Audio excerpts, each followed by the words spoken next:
वसमत येथील उपअधीक्षक भूमी अभिलेख कार्यालयाच्या कारभारामुळे आणि मागील 11 वर्षांपासून न्याय न मिळाल्यामुळे संतप्त झालेल्या एका शेतकऱ्याने थेट कार्यालयासमोर आत्मदहन करण्याचा इशारा दिलाय। मौजे रुखी येथील मारोतराव गंगाराम फेगडे असे या हताश शेतकऱ्याचं नाव असून यामुळे प्रशासनात एकच खळबळ उडाली आहे। मारोतराव फेगडे यांनी सर्व्हे नंबर 13 क आणि 15 क च्या क्षेत्र दुरुस्ती संदर्भात अपील दाखल केले होते। याचा निर्णय 2015 मध्ये त्यांच्या बाजूने लागूनही 11 वर्षे त्यांना न्याय मिळाला नाही। आता जिवंतपणी न्याय मिळण्याची अपेक्षा उरली नाही अशी उद्विग्न भावना व्यक्त करत त्यांनी 25 मे 2026 रोजी आत्मदहनाचा इशारा दिला होता।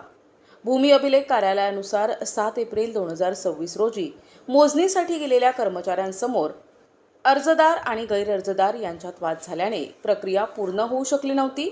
मात्र आत्मदहनाच्या इशाऱ्यामुळे धास्तावलेल्या प्रशासनाने आता नमती भूमिका घेत येत्या 5 जून 2026च्या आत हा प्रस्ताव वरिष्ठ कार्यालयाकडे सादर करण्याचे लेखी आश्वासन फेगडे यांना दिले आहे।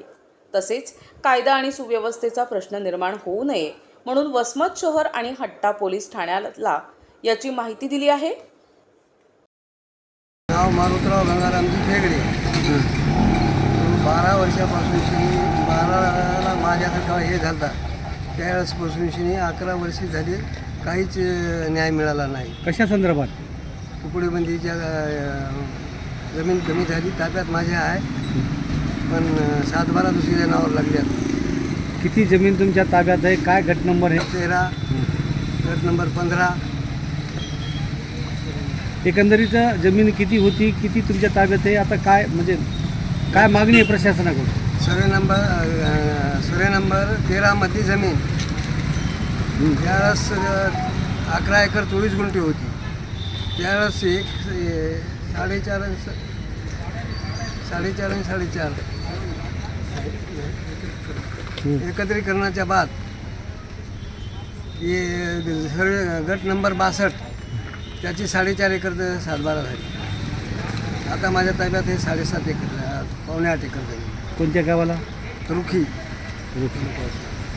मग आज तुम्हाला काय सांगितले ते? त्यांना सांगलं की इथून फाईल औरंगाबादला मंजुरीसाठी गेली होती, तिथं तुटीमुळं वापस आली, तर 5 तारखेपर्यंत तुटी भरून वाटत आहे। अधिकाऱ्याच सांगा तुमची पुढची भूमिका काय असणार? पुढची भूमिका आमच्या लवकरच त्यानं पाठवावं। 11 महिने झाले यानं पाठवलीच नाही ती फाईल।